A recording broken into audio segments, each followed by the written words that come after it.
సాధనలో పంచదశి షోడశి ఇవి ఎలా సాధన చేయిస్తారు, ఆ తర్వాత పాదుకాంత దీక్ష ఎలా ఇస్తారు? శ్రీ విద్య ఉపాసనలో ఎప్పుడైతే మనం పంచదశికి చేరుతామో సాధన చేస్తున్నప్పుడు ఇదొక బుల్లెట్ ప్రూఫ్ జాకెట్ లాంటిది అనమాట. మాకు బగళాముఖి, కాలభైరవ మంత్ర దీక్షలో పరిపూర్ణత సాధించాలంటే ఎవరి దగ్గర దీక్ష తీసుకోవాలి? బీజాక్షరాలని ఎక్కడ పడితే అక్కడ, ఎప్పుడు పడితే అక్కడ, ఎలా పడితే అలా ఉచ్చరించనవద్దు.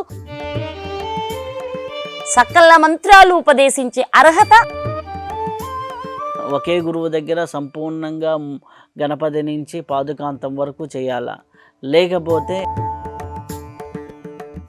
లక్ష్మీ గణపతి నుంచి పాదుకాంతం వరకు ఒకే గురువు దగ్గర ఒక్కొక్క చక్రాకు ఒక్కొక్క అధిష్టాన దేవతతో ఉపాసన చేపించి పూర్ణత్వానికి తీసుకొచ్చి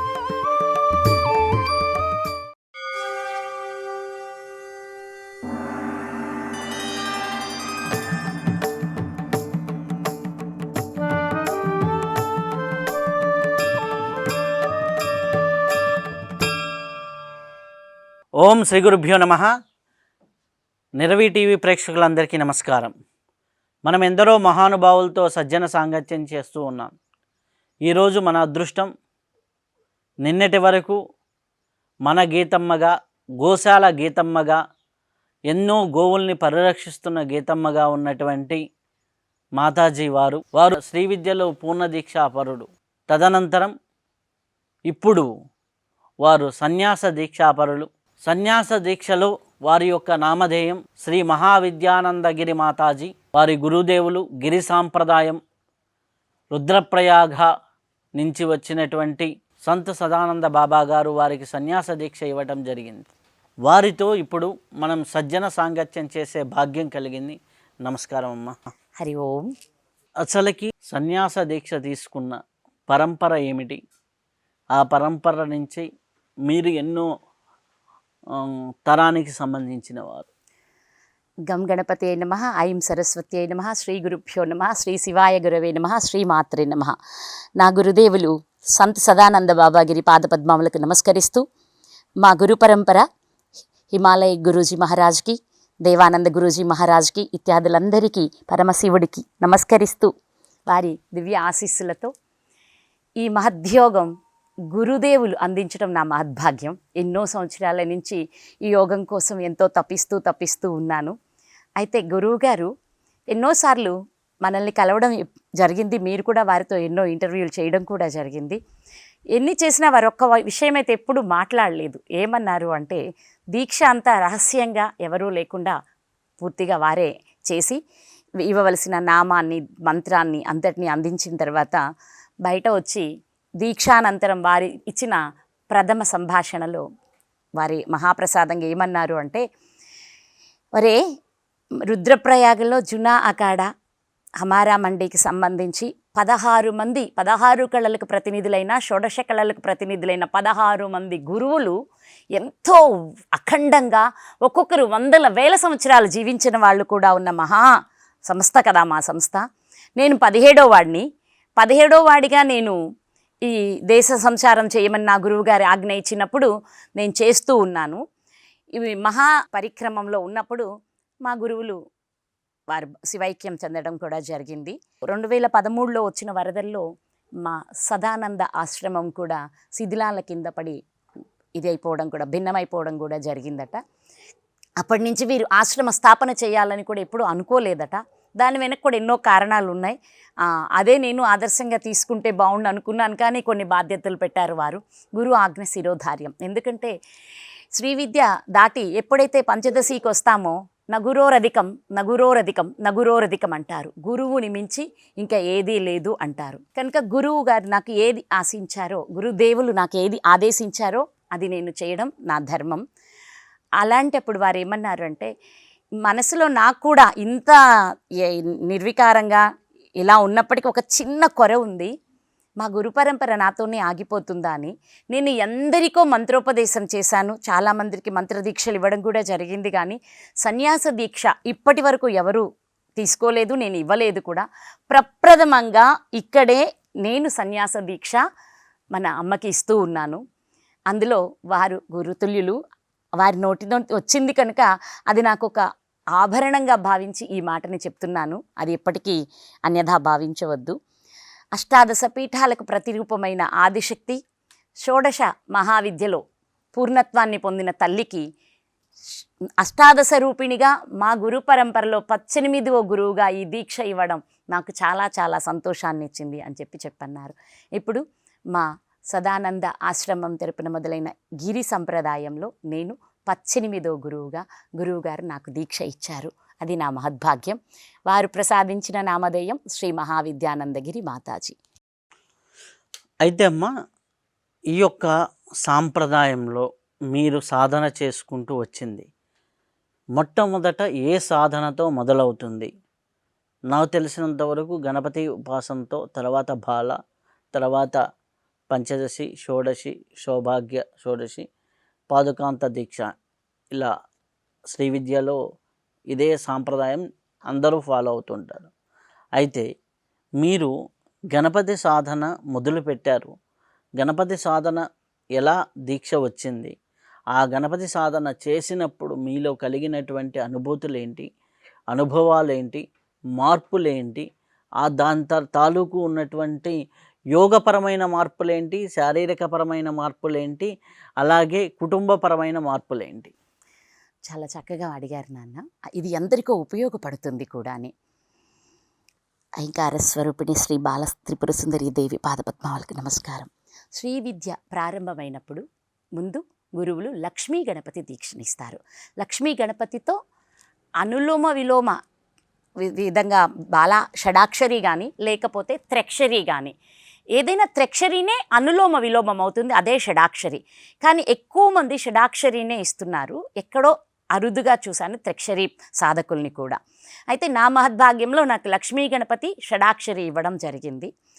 ముందు లక్ష్మీ గణపతి చదివేటప్పుడు ఆ మూలమంత్రం అంతా బీజాలు అయిపోయిన తర్వాత సర్వజనమ్మే వశమానయ స్వాహ అంటామన్నమాట. ఇక్కడ సర్వజనమ్మే అనే పదానికి ఒక అద్భుతమైన విషయం ఉంటుంది. ఈ వశమయ్యేది చుట్టూరు ఉన్న ఈ భౌతిక శరీరాలు కాదు, అంతర్గతంగా ఉన్న అణువు కణకణము మన మాట వింటూ మనకి వశమవుతుంది. అది లక్ష్మీ గణపతి మూలమంత్రంలో. ఎందుకంటున్నానంటే మూలాధార చక్రానికి అధిపతి గణపతి. ఎప్పుడు ఏ సాధన చేసినా గణపతితోనే ప్రారంభించడం మన సనాతనంలో మన గురువులందరూ మనకి తెలియచేసిన విషయం.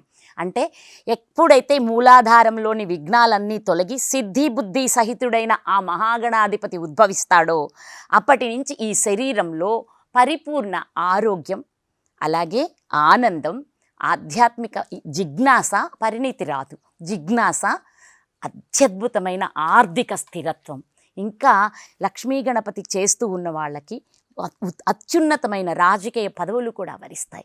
ఎందుకంటే మూలాధార చక్రం ఇచ్చేదే మనకి నకసిక పర్యంతరం ఆరోగ్యాన్ని ఇస్తుంది. కణానికి కావలసిన శక్తి అంతా మూలాధార చక్రమే అందచేస్తుంది. కాబట్టి మనకు గణపతి ఉపాసనలో ప్రప్రథమంగా జరిగేది శారీరక దృఢత్వం, అలాగే ఆర్థిక పూర్ణత్వం, ఇంకా ఉన్నతమైన పదవులు, ఆధ్యాత్మిక జిజ్ఞాస, సిద్ధి బుద్ధి కలుగుతాయి. కనుక మనకి సిద్ధిస్తుంది. సిద్ధితో పాటు ఎలా జీవించాలి, ఎలా ఉంటే ఇది పరిపూర్ణమైన జీవితం అవుతుంది అనే ఒక బుద్ధి జ్ఞానం కూడా లభిస్తుంది.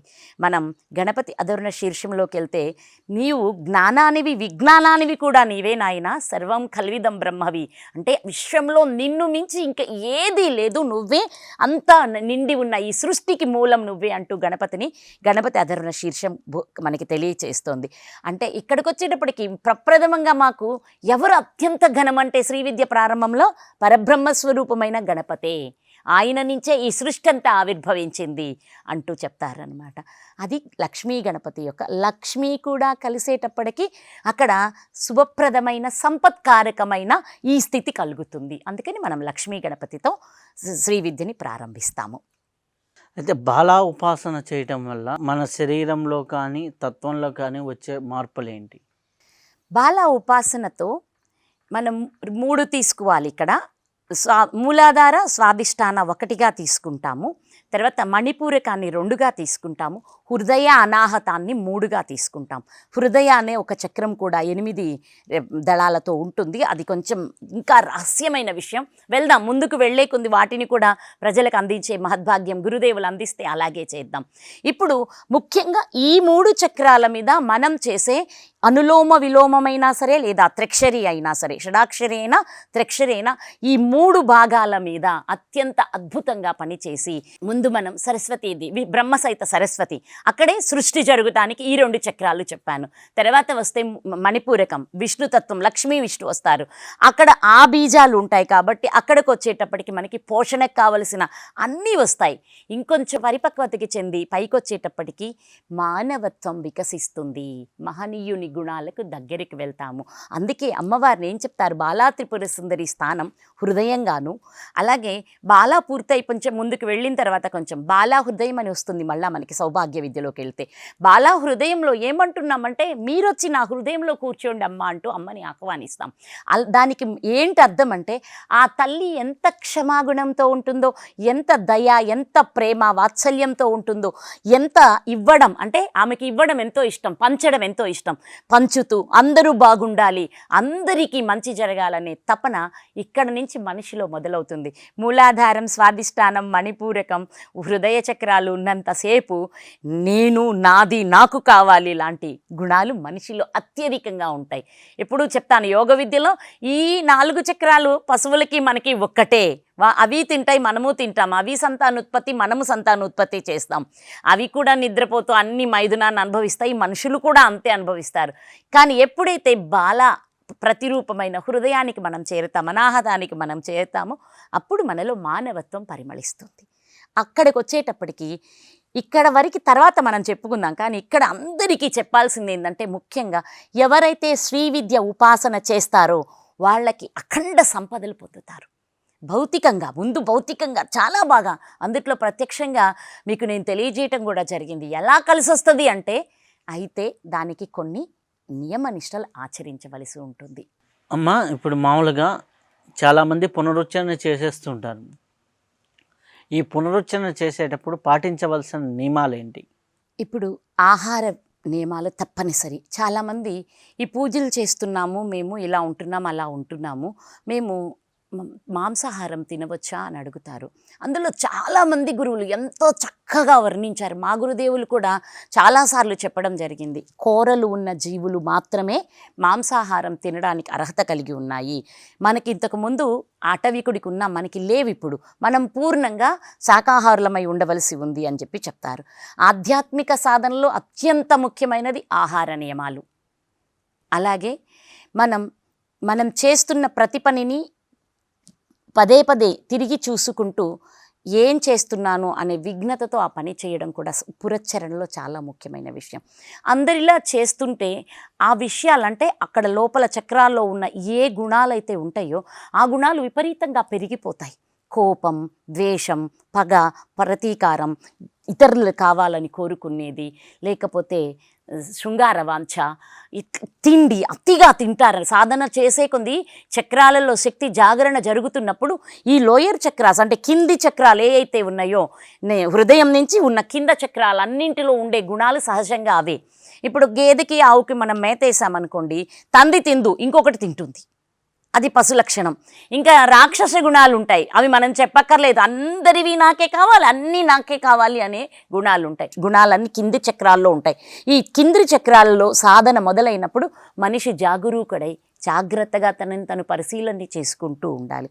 అలాగే బ్రహ్మచర్యం అంటే ఒక దీక్ష పురచ్చరణ చేస్తున్నారనుకోండి, ఒక మండలమనో లేకపోతే ఒక చాతుర్మాస్యమనో ఇంకా 108 రోజులనో ఇలా ఏదైనా కొంత సంఖ్య పెట్టుకొని పురచ్చరణ చేసేటప్పుడు పరిపూర్ణంగా మనసా వాచా కర్మణ బ్రహ్మచర్యం అవలంబించవలసిందే. కానీ నిత్య సాధకులు ఒక పురచ్చరణ పూర్తయింది, వీళ్ళు పొందవలసిన సిద్ధి పొందారు. ఏంటంటే లక్ష్మీ గణపతి అనుకోండి, అక్షర లక్ష కంటే కూడా 1.25 లక్షకే గురువులు ప్రాధాన్యత ఇస్తారు. 1,00,000 అంటే 1,25,000 చేయమంటారు. లేదా లక్ష్య సిద్ధికి కూడా, అంటే లక్ష్య చేసిన లక్ష్య సిద్ధి పొందుతారు అంటారనమాట. 1,00,000 అనేది విశేషంగా మనకు పరిచయం చేసిన వారు శ్రీరామ శర్మ ఆచార్యులు వారు. 1,25,000తో పూర్ణం చేస్తారు వారు. ఏదైనా సరే ముందు లక్ష్య సిద్ధి కంటే ఆయన 1,00,000కే విలువ ఎక్కువ ఇస్తారు. అది చేసుకోవచ్చు. లేదంటే దశాంశం, అంటే బాల 6 లక్షలు చేయాలనుకోండి, అక్కడ ఇక్కడ 60,000 అంటారు. కానీ 60 అనేది అపూర్ణంగా అసంపూర్ణంగా ఉంటుంది కాబట్టి లక్షకైనా చేయమంటాము. ఈ లక్ష ఇక్కడికి వచ్చేటప్పటికి కనీసం బాలానైనా 1,00,000 చేయాలి, లేదా అక్షర లక్ష అయినా చేయాలి. అప్పుడే మంత్రం సిద్ధించడం ప్రారంభం చేస్తుంది, తన పని తను చేయడం ప్రారంభిస్తుంది. అలా చేసుకునేటప్పుడు తప్పనిసరిగా ఆహార నియమాలు, వ్యవహార నియమాలు, ఇది మరీ అందరికీ మీ ఛానల్ పరంగా నేను ప్రతి ఒక్కరికి చెప్పవలసింది ఏంటంటే, మాట్లాడడం. ఫోన్ చేస్తారు, సంతోషం, ఏదో ఒకరు ఉన్నారు పలకరిద్దామని తపన ఉండొచ్చు. కానీ నోరు విప్పడమే మా ఇంట్లో అన్నీ, అంటే నేను అనను, నాకు ఇష్టం కూడా లేదు అలాంటి మాటలు. అశుభం పలకవద్దు అంటుంది శాస్త్రం. ఇప్పుడు ఛానల్లో ఇది శాశ్వతంగా ఉండిపోయేది కనుక నేను కొన్ని చెప్పట్లేదు. అమ్మా మాత మాకు సంపదలు కావాలమ్మా, డబ్బు కావాలి. అమ్మా మాత మాకు ఆరోగ్యం కావాలమ్మా. అమ్మా మాత నా భార్యాభర్తలు అన్యోన్యంగా ఉండేలా కావాలమ్మా. మా అత్తల కోడళ్ళు ఇలా ఉండాలి. ఈ పదాలని పాజిటివ్గా అడిగితే తథాస్తు. ఎందుకు ఇంత సులభంగా చెప్పగలుగుతున్నాను అంటే, నేను ఇక్కడికి రాకముందు శ్రీ విద్యలో లక్ష్మీ గణపతి షడాక్షరి మాత్రమే చేసిన గృహిణిని అని మీకు తెలియచేశాను. తర్వాత గృహిణి కాదు అలాగని చెప్పి ఇక్కడ బయటికి రాలేదు, గృహంలో ఉంటూనే వానప్రస్థాశ్రమం ప్రారంభించాను. 2015 నుంచే వానప్రస్థాశ్రమం చేస్తూ కట్టు పొట్టు అన్ని విషయాల్లో నాకంటూ నేను విధులు నాకు నేనే పెట్టుకున్నాను, ఎవరూ పెట్టలేదు. ఎందుకంటే మనకి తెలుసు గాయత్రి చేస్తున్నాను కనుక గురువులు మనకి ఎలాంటి నియమనిష్టలు ఇస్తారో అవన్నీ ఆచరిస్తూ ఉన్నప్పుడు నాకు మహానుభావులు రామానందుల వారు సౌభాగ్య విద్య ఇవ్వడం జరిగింది అని చెప్పాను. సౌభాగ్య విద్య ఉపాసన చేసుకుంటూ ఉన్నప్పుడు అక్కడి నుంచి గోశాల నుంచి ఇక్కడికి వచ్చిన తర్వాత, ఇక్కడికి వచ్చి ఏయో భౌతికమైన విషయాల్లో కొన్ని చిన్న ఇబ్బందులు అవి వస్తాయి కర్మపరంగా. ఎన్నో వెళ్ళిపోవాలి అంటే రుణం తీరిపోయిన తర్వాత ఎవరితో ఉండరన్నమాట. నేను 3 చెప్తాను.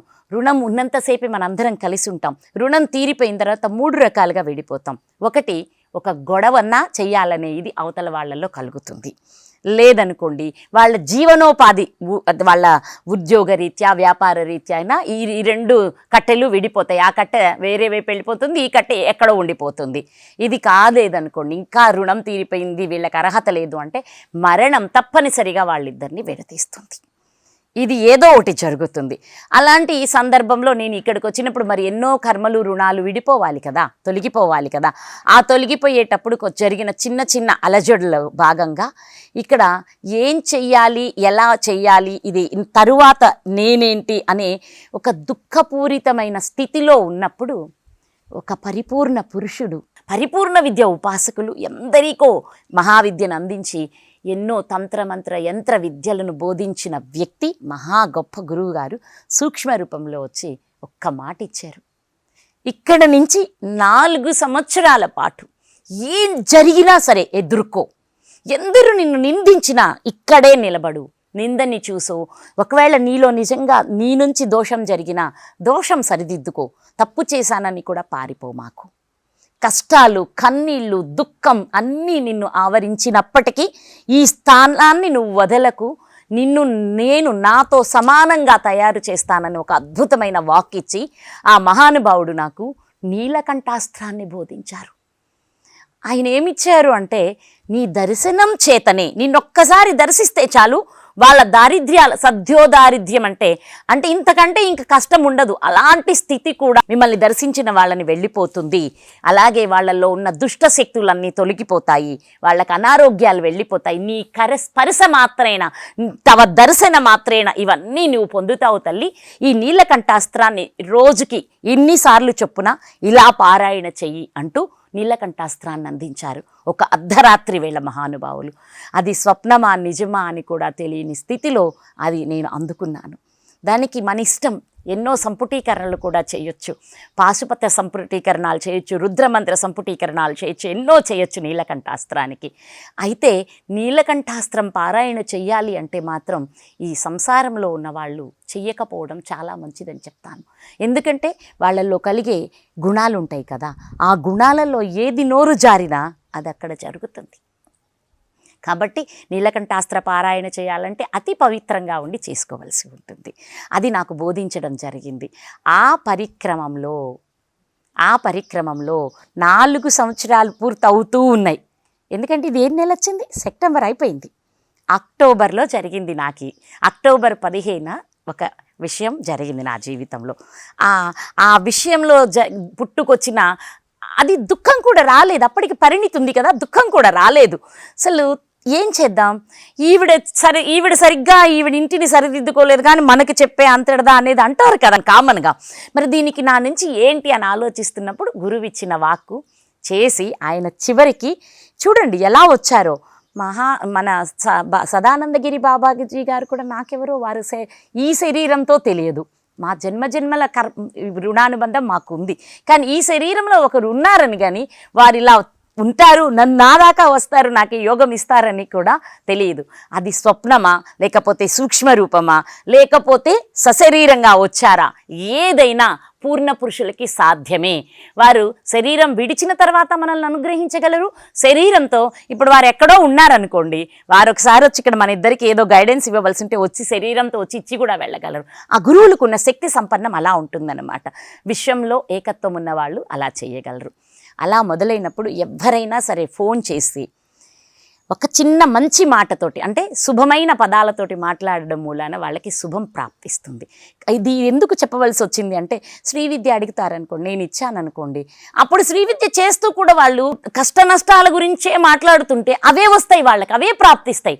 ఎప్పుడైతే వాళ్ళు శుభాన్ని, సంపదలని, అంతకంటే ఉన్నతమైన యోగాల గురించి మాట్లాడతారో అప్పుడు వాళ్ళు అవి పొందుతారు.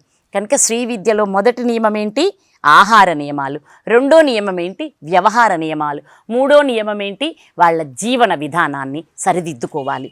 ఎలా పడితే అలా ఎక్కడికి పడితే అక్కడికి వెళ్ళకూడదు. శ్రీ విద్య ఉపాసన పురచ్చరణ జరుగుతున్నప్పుడు ముఖ్యంగా బయటికి వెళ్ళకూడదు.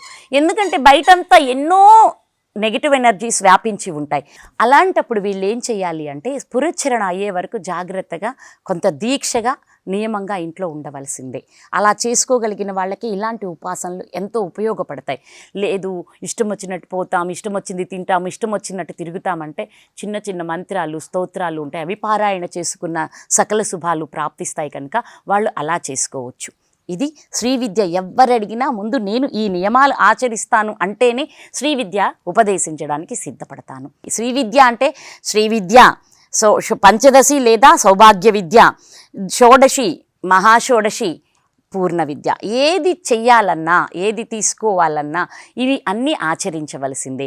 ఈ నియమాలు ఆచరించడం ద్వారానే వాళ్ళు ఆ మంత్రం ద్వారా ప్రయోజనాలు పొందుతారు. అయితే అమ్మ, సాధన చేస్తున్నప్పుడు వచ్చేటటువంటి అడ్డంకులు ఉంటాయి. కొన్ని అడ్డంకులు అంటే, ఇప్పుడు మామూలుగా కొంతమంది ధ్యానమే చేస్తుంటారు, కొంతమంది మంత్రమే చేస్తుంటారు, కొంతమంది యోగ మార్గాల్లో ఉంటారు. ఉన్నప్పుడు ఆ మార్గాల్లో వాళ్ళ సాధనలో వెళ్తూ ఉన్నప్పుడు కుటుంబ పరిస్థితులు కావచ్చు, లేకపోతే వేరే రకమైన పరిస్థితులు వాళ్ళ సాధనకి అడ్డంకుగా ఉంటాయి ఇంట్లో.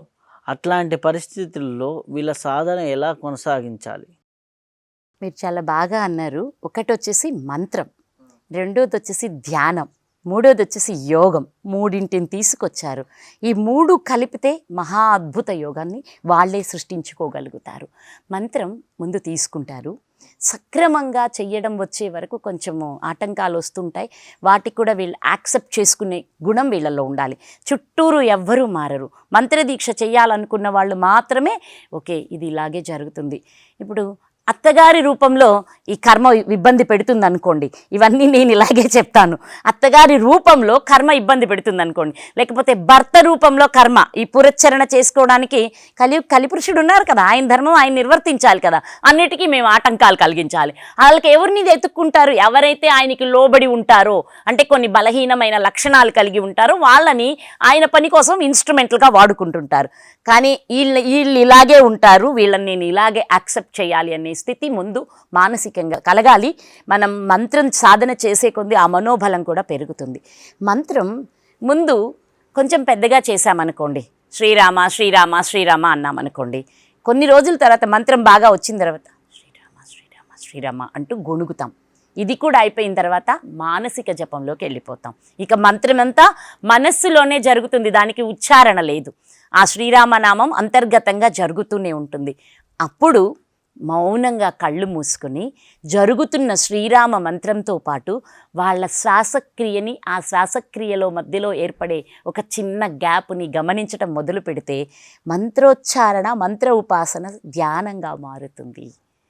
ఆ చేస్తూ చేస్తూ వాళ్ళు ఈ విధానాన్ని ఎప్పుడైతే ఉపయోగించుకుంటూ కొన్ని చిన్న చిన్న ఆసనాలను ప్రతినిత్యం ఒక అలవాటుగా వేస్తూ ఉంటారో free flow of energy start అవుతుంది. వీళ్ళు చేసే మంత్ర సాధన మూలాన వస్తున్న ఎనర్జీ సక్రమంగా శరీరం అంతా, మంత్రం స్థూలమైనదైనా ఆ బీజాలు మన కంటికి కనిపించని సూక్ష్మమైనవే.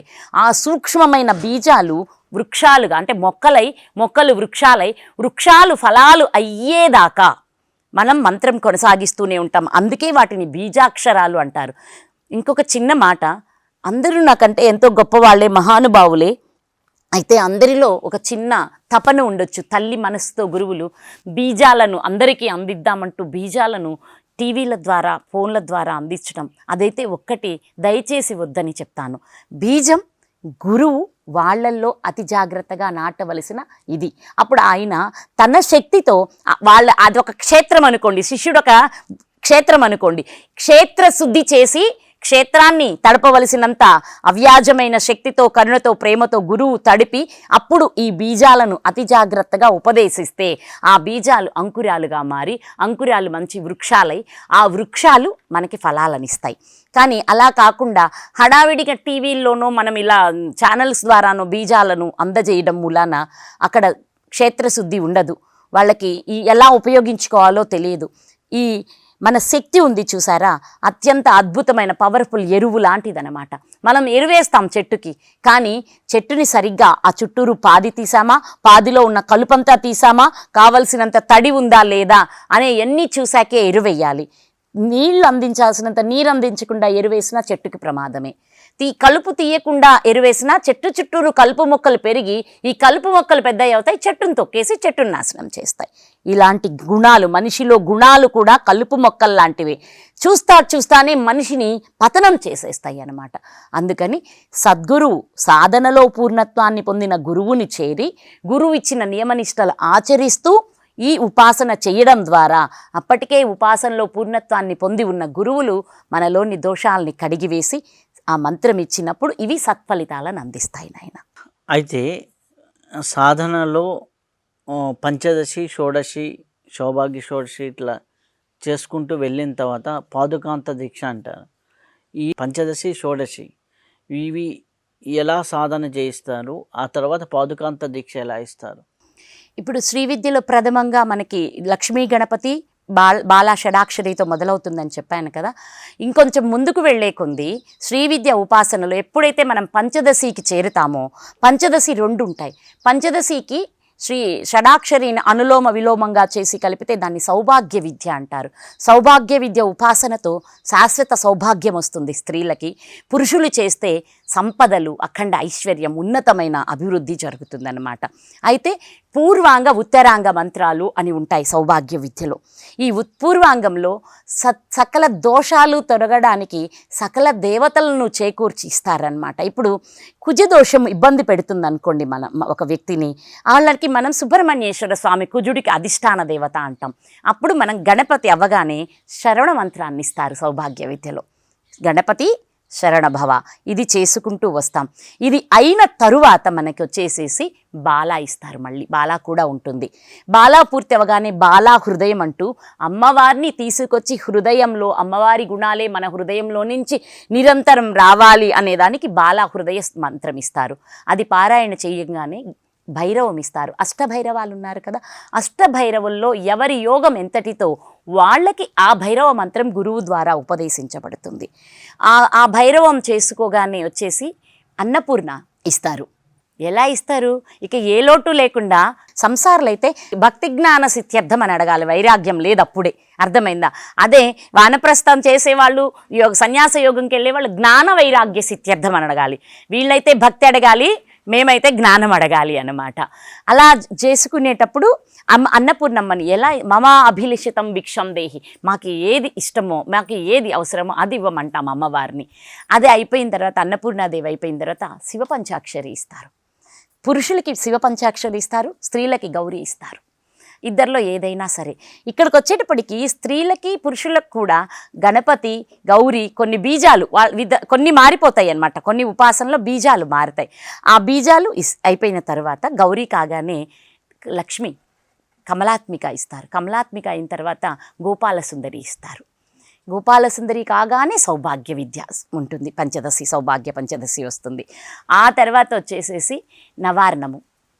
ఇలా మనం వస్తూ చండి నవారణం ఇస్తూ అలా తీసుకొని వస్తూ కిందకు వచ్చేటప్పటికి బగళాముఖి మూలమంత్రం అంటే అమ్మా ఈ సాధన చేస్తున్నప్పుడు ఇదొక బుల్లెట్ ప్రూఫ్ జాకెట్ లాంటిది అనమాట. మాకు బగళాముఖి కాలభైరవ లేదా ఏ భైరవుడు ఉపాసనైనా రక్షణ ఈ ఆరా చుట్టూరు వీళ్ళు రక్షణ కల్పిస్తారు. ఎలా అంటే అలా ఎవరంటే అది మాట్లాడినా దాని నుంచి వీళ్ళకేం కాదు, వాళ్ళకేమవ్వాలి అనేది వీళ్ళకి ఏం సంబంధం లేదు, అది వాళ్ళే చూసుకోవాలి. ముఖ్యంగా ఆ ఉపాసకులకి ఏ ఇబ్బంది రాకుండా బయట నుంచి ఎలాంటి ప్రయోగాలు మంత్రతంత్రాలు ఇబ్బంది కలిగించకుండా గురువు ఎంతో జాగ్రత్తగా ఇవన్నీ కల్పించి బగళాముఖితోటి పూర్తి చేస్తారు. అంతటితోటి పూర్తవుతుంది. అందుట్లో అశ్వారూఢ ఉంటుంది, భువనేశ్వరి ఉంటుంది. ఇలా అన్నీ చేసుకుంటాం.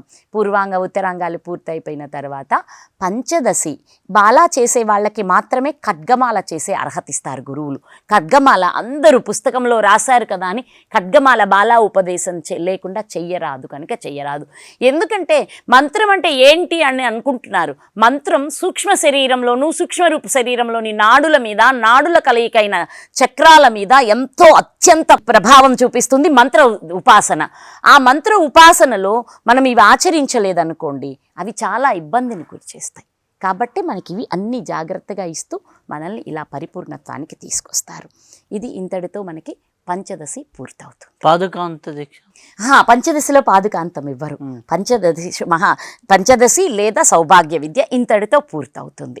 ఇది పూర్తి అయిన తరువాత దీన్ని కూడా అడుగుతారు 1,25,000 కనీసం 1,00,000 చేసి ఇవన్నీ పూర్వాంగ ఉత్తరాంగ మంత్రాలు ఉన్నాయి కదా, దీనిలో దశాంశం అంటే 12.5 ప్రతి మంత్రం చేసి దానికి మళ్ళీ మనం హోమాలు అన్నీ పూర్తి చేసుకుంటే అప్పుడు మళ్ళీ మనల్ని గురువు పిలిచి మనకి షోడశి ఇస్తారు.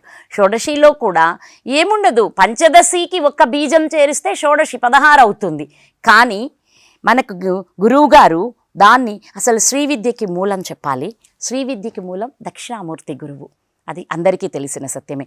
కానీ ఇప్పుడు మన భారతదేశంలో విశేషంగా మరి మన తెలుగు రాష్ట్రాల్లో ఇంత అత్యంత ఉన్నతంగా శ్రీవిద్య ఉపదేశం జరగడానికి శ్రీవిద్యకి మూలమైన మహానుభావులు శ్రీ గుంటూరు విరూపాక్ష పీఠం వారు, అంటే శృంగేరి విరూపాక్ష పీఠం అని ఉంటుంది గుంటూరు. దానికి మహాగురువు అయిన కళ్యాణానంద భారతి వారిచే ఈ మంత్రాలు, ఈ సంపుటీకరణాలు, ఈ మంత్రాలు అన్నిటికీ రావడానికి పూర్ణ పురుషులు వారన్నమాట. ఇది మన సౌభాగ్య విద్యని 16 మంది మనకంటే ముందు చేసి ఉన్నారు. మన లోపాముద్ర, అగస్త్యుడు, ఇంద్రుడు, పరమేశ్వరుడు, విష్ణువు, ఇలా ఎందరో చేసి ఉన్నారు ఈ విద్యని. అయితే ఈ అక్షరాలు ఒక్కొక్కరు ఒక్కొక్కలాగా, అందుకే హాది విద్య కాది విద్య అంటారు. అవి బీజాలను మనం ఇక్కడ పలకరివ్వద్దు. ఒక్కొక్కళ్ళు ఒక్కొక్కలాగా బీజాలని ఒకరు ఒకలా మొదలు పెడితే ఒకరు ఇంకోలా మొదలు పెడితే దానికి పరిపూర్ణత్వం ఏంటంటే వాళ్ళ స్థితికి కావలసిన విధంగా గురువులు వాళ్ళకి ఆ మంత్రాలు ఇవ్వడంతో సౌభాగ్య విద్యని ఎందరో ఎప్పుడు కాదు సనాతనంగా ఎందరో ఉపాసించి ఉన్నారనమాట. అది పూర్తయిన తర్వాత గౌడపాదుల వారు షోడశికి ఇంకొన్ని బీజాక్షరాలు కలిపి మహాషోడశిని చేశారు. ఈ మహాషోడశిలో కూడా ఇవన్నీ ఉంటాయి. ఇప్పటివరకు నేను చెప్పానే పంచదశిలో అన్నీ ఉంటూ మధ్యలో మనకు వచ్చేసి రాజాశ్యామల, వారాహి, ఆ తర్వాత తిరస్కరణి పని ఎంత అద్భుతంగా ఉంటుందో చూడండి. వీళ్ళందరూ రక్షణ దేవతలు. ఈ అమ్మవారికి ఎలా అయితే ఈవిడ దండనాయకిగా, ఈవిడ సైన్యాధ్యక్షురాలుగా ఉంటారో, తిరస్కరణి అమ్మవారి వెనక ఉంటుందన్నమాట.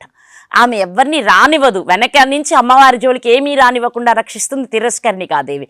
వీళ్ళందరూ మాకు ఈ సాధకులకి ఏం చేస్తారు అంటే జ్ఞానం ఇస్తుంది మంత్రిని. ఇలా చెయ్యి, ఇలా ఉండు, ఇలా కావాలి నీకు ఇది అంటూ దండిని పోరాట ప్రతిమని ఇస్తూ ఎలా కావాలో అలా. అంటే మంత్రం నరుద్రమర్చయేత్, నదేవీం ఉపాసయేత్. ఈ శరీరాన్ని దేవిగా న్యాసం చేసుకోకపోతే దేవిని ఉపాసన చేయడం అసాధ్యం. అందుకే బాలా దగ్గర నుంచే న్యాసం ఇస్తారు. అంగన్యాస కరన్యాసాలతో అద్భుత మహాసంకల్పం. ఆ సంకల్పం చాలు నాన్న అసలు ఒక మనిషి పరిపూర్ణత్వాన్ని అన్ని రకాలుగా భౌతికంగాను ఆధ్యాత్మికంగాను పరిపూర్ణత్వాన్ని పొందడానికి మనకిచ్చే సంకల్పం మహా అద్భుతంగా ఉంటుందన్నమాట. అది చదువుతుంటేనే ఎంత మాధుర్యం ఉంటుందో. నాలాంటి వాళ్ళు అంటే ఎలా అనాలి అంటే చెప్పాను, శూద్రవంశంలో పుట్టిన ఒక పామరురాలు నేను. అలాంటి నా నోట ఇంత పాండిత్యం అంటే అది ఈ మంత్ర ఉపాసన ద్వారా వచ్చిన మహద్భాగ్యమే. ఎంత చెప్తారు, దూరదృష్టి, దూరశ్రవణ అంటూ ఎన్ని రకాల అద్భుత జ్ఞానమంతా మా సొంతం అవుగాక. జన్మల్లో మేము చేసిన జాగృతిలోను, సుషుప్తిలోను, స్వప్నంలోను ఇలా చేసిన అన్ని కర్మలు తొలగిపోగాకు అంటూ ఎంత అద్భుతంగా ఉంటుందో ఆ సంకల్పమే చాలా గొప్పగా ఉంటుంది శ్రీ విద్యలో మనకి. అలా ముందుకు వెళ్తూ ఆ మహాసంకల్పంతో చేసుకుంటూ వెళ్ళినప్పుడు తిరస్కరణిక అయిన తర్వాత మళ్ళా మనకు ఆ పైకి వచ్చేటప్పటికీ ఈ పరాస అంటూ బీజాలే అటు ఇటు ఉంటాయన్నమాట. చేసుకున్నాక అమ్మవారి దగ్గరికి వస్తాం, మహాషోడశికి వస్తాం. మహాషోడశి పూర్ణం కాగానే పాదుకాంతం ఉంటుంది. పాదుకాంతం విశిష్టత ఏంటంటే, గురుదేవా మీరు ఈ అజ్ఞానురాలికి నేనే బ్రహ్మను అంటూ మన వేదాలు చెప్పిన 4 వాక్యాలని మీరు బోధించి పరిపూర్ణత్వాన్ని అందించి అంతా అంటే ఏం చెప్తాం, శివోహం, అహం బ్రహ్మస్మి, అయమాత్మ బ్రహ్మ అంటూ ఇలా మనం వెళ్తాం. అలా వెళ్ళినప్పుడు సర్వం కల్విదం, ఈ 4 సర్వం కల్విదం బ్రహ్మ అనేది 5వది మళ్ళీ. అంటే 4 వేద మంత్రాల మహామంత్రాల యొక్క పరిపూర్ణత్వం సర్వం కల్విదం బ్రహ్మ. ఆ సూర్యుడు ఎలా అయితే విశ్వవ్యాప్తిగా ఉన్నాడో నేను కూడా అంతే. ఆయన జ్ఞానం నా జ్ఞానం ఒక్కటే. నేను అలాగే విశ్వమంతా నిండి ఉన్నాను, నేను ఆయన ఒక్కటే అనే జ్ఞానాన్ని బోధించిన మహాపురుషులు మీరు. అలాంటి మీకు నేను కృతజ్ఞతతో నమస్కరిస్తున్నాను అంటూ మనం పాదుకాంతంలో గురువుని ఉపాసన చేస్తాం. అంతటితో మన పరిపూర్ణత్వం సిద్ధించినట్లే. ఎందుకంటే ఈ మంత్రాలలో ఉన్న ఆ బీజాల యొక్క స్థితి మనలో పరిపూర్ణత్వాన్ని, పూర్ణ జ్ఞానాన్ని అందిస్తుంది. కనుకనే మహాషోడశిని పూర్ణ విద్యగా మనకు అందించారు. ఇంకా అంతటితోటి శ్రీ విద్య పూర్తవుతుంది. పాదుకాంతంతో శ్రీ విద్య ఉపాసనలో పరిపూర్ణత్వం ప్రతి వ్యక్తి పొందుతారు. ఇక్కడ ఇంత దూరం రావడం సంసారంలో ఉన్న వాళ్ళకి అసాధ్యమే.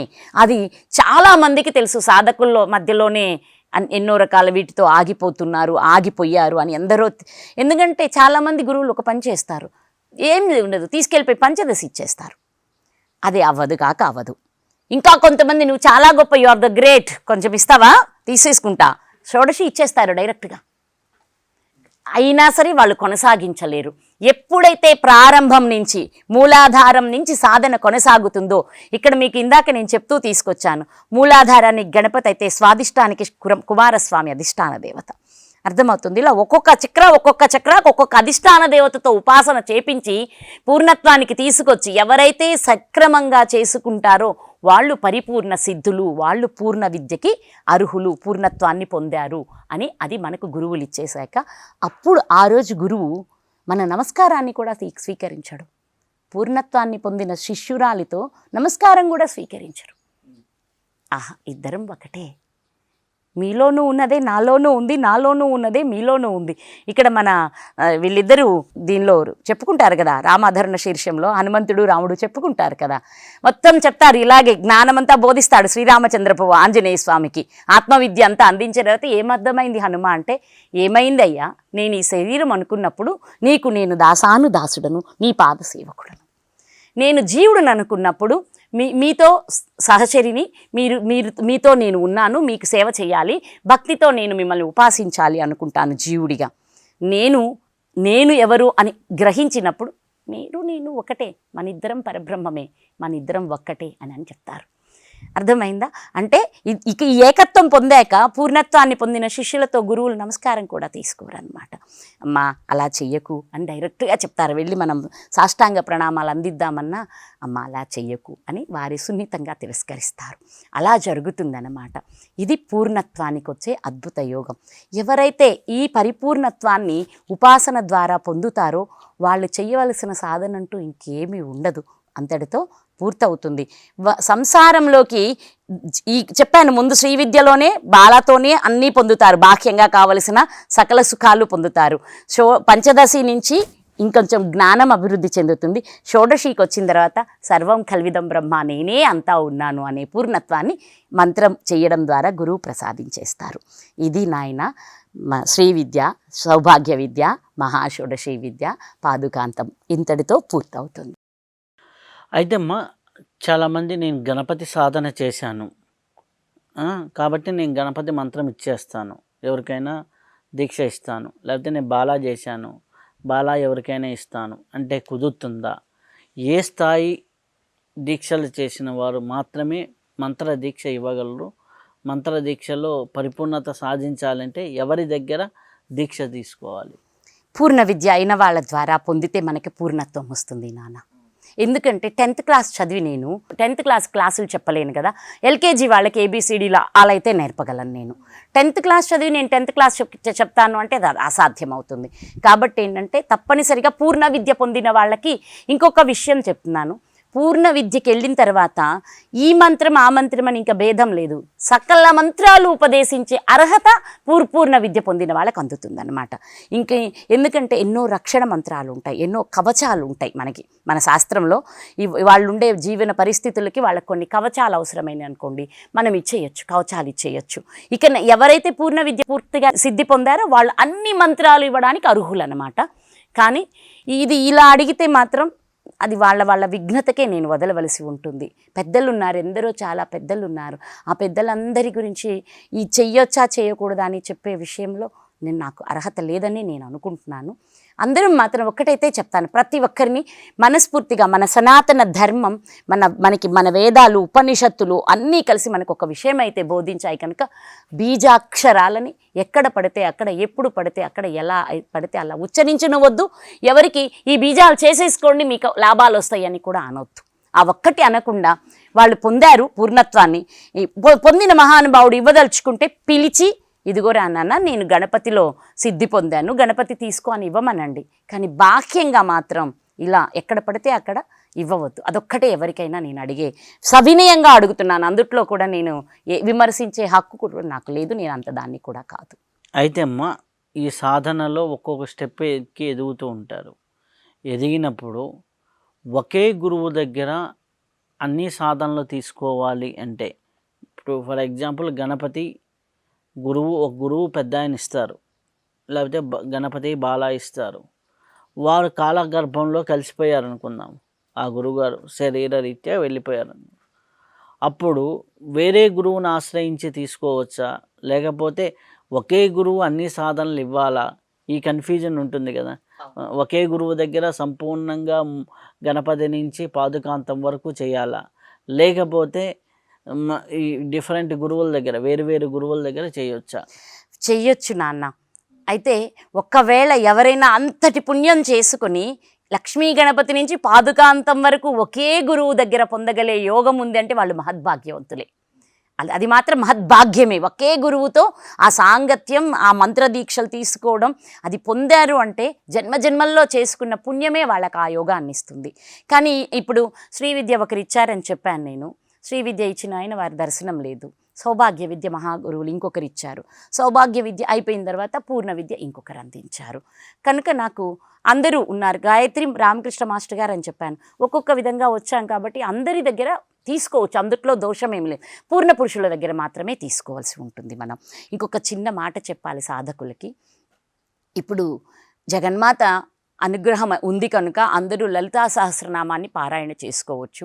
లలితా సహస్రనామ పారాయణ అందరూ చేస్తూ ఒకటి చెప్తాను, మంత్రం జాగ్రత్తగా దోషం లేకుండా మంత్రం పారాయణ చేయండి, పదే పదే నేర్చుకొని చేయండి. కానీ బాలా త్రిపుర సుందరి ఉపదేశం లేకుండా ఖడ్గమాల చెయ్యకూడదు.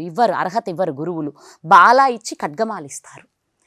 ఐదు అయిపోయిన తర్వాత మనం పంచదశి సౌభాగ్య విధికి వెళ్ళినప్పుడు బాల లలిత కలిపి చేయమంటారు.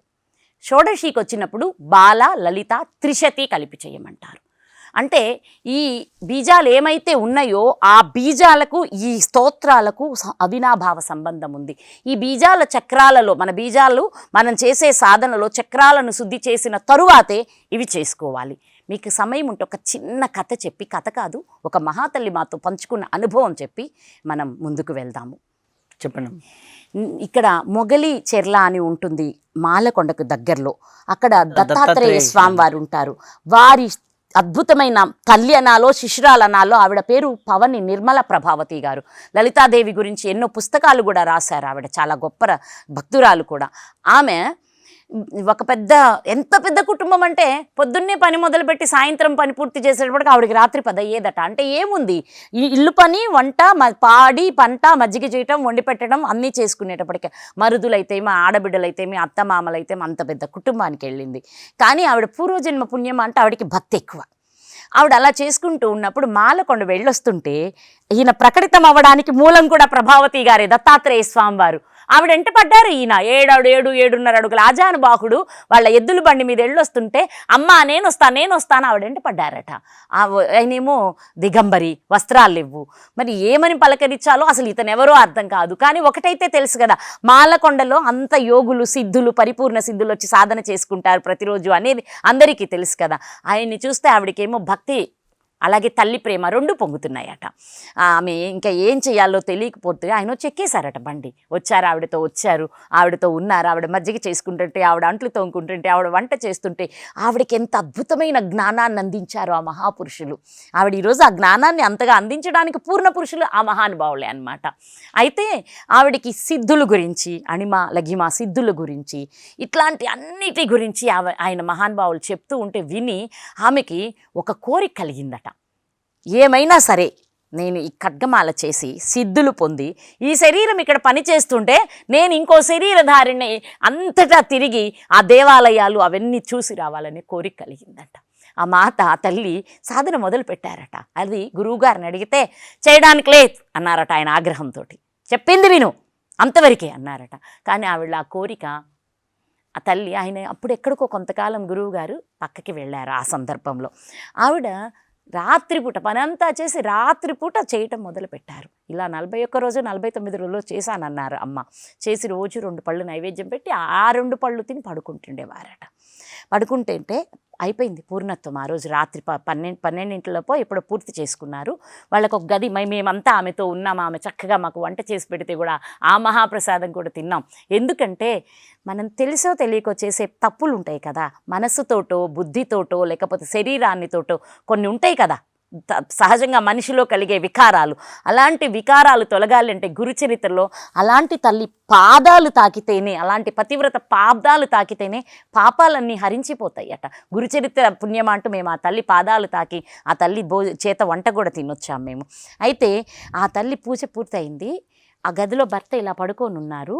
కానీ ఆవిడకి ఏం జరిగిందో ఏమీ తెలియక తను అలా బయటికి వెళ్ళిపోయి వాళ్ళకి ఇంట్లో పెద్ద ఆపతెద్దు ఉండేది. వాళ్ళకి మంచి పాడి పంట అన్నీ ఉండేవి అన్నమాట. బ్రాహ్మణులే కానీ అంత వ్యవసాయం కూడా ఉండేది. డాక్టర్ చలమయ్య గారని ఐ స్పెషలిస్టు ఒంగోలు, వారు కూడా వాళ్ళ కుటుంబానికి చాలా దగ్గరట.